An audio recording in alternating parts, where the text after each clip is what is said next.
In his final major national security address, President Obama said yesterday that his counterterrorism strategy has broken the back of ISIS. Monday, my colleague Bret Baier talked about ISIS with the chancellor of the Kurdistan Regional Security Council.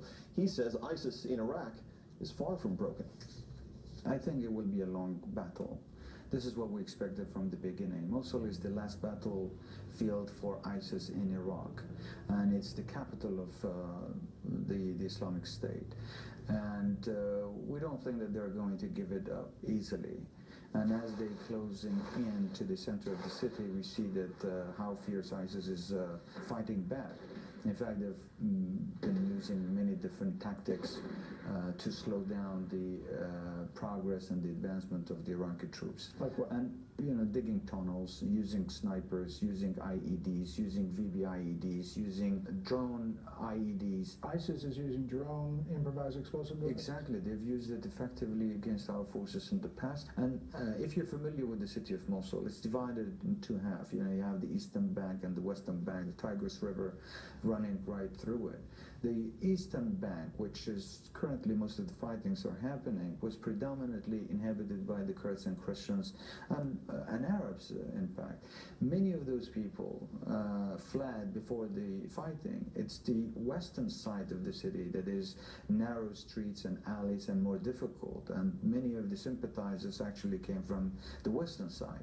So right now all this fighting is happening on the east side, and we do expect that once the fight goes to the west, it becomes even more difficult. So it's very hard to speculate exactly when this fight will end or Mosul will be completely liberated. The fighting force on the ground were Peshmergas that not only stopped ISIS, but they pushed them back and helped to defeat ISIS. Now, you know, they are isolated in the city of Mosul and Tel Afar.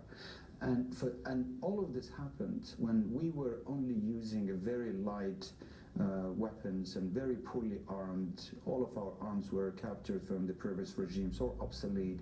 And unfortunately, the level of support that we expected from the international coalition for the Peshmerga, including the US, including the United States, like I said, we appreciated the support.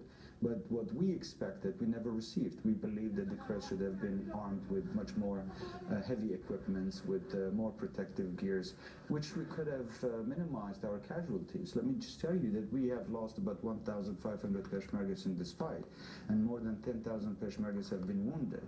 If we had better equipment, just imagine if you would send your own sons and daughters to the battlefield. How would you like them to be equipped and protected? It's the same for us. If ISIS is eventually defeated there, the real question is governance after that.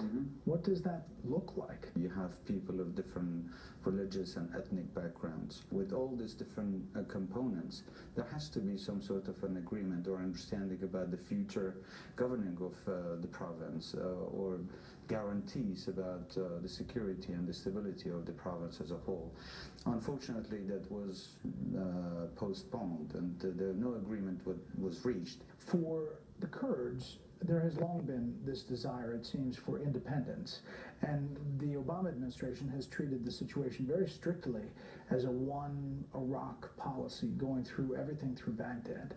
Are you hoping that somehow that changes in a Trump administration? We think that this is a God-given right to the Kurdish people like every other nation.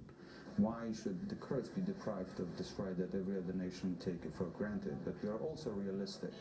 We want to do it in a way that is peaceful, sustainable, and that we can live in peace with our neighbors, and also to make sure that what we do is going to last for our peoples. Do you want to invite the U.S. to have a base there? Well, we wouldn't mind, but of course, as a as an independent state, we would have more liberty to make those decisions. We have to have a mechanism in place that prevent the abuse of power by someone who may like to take control of everything.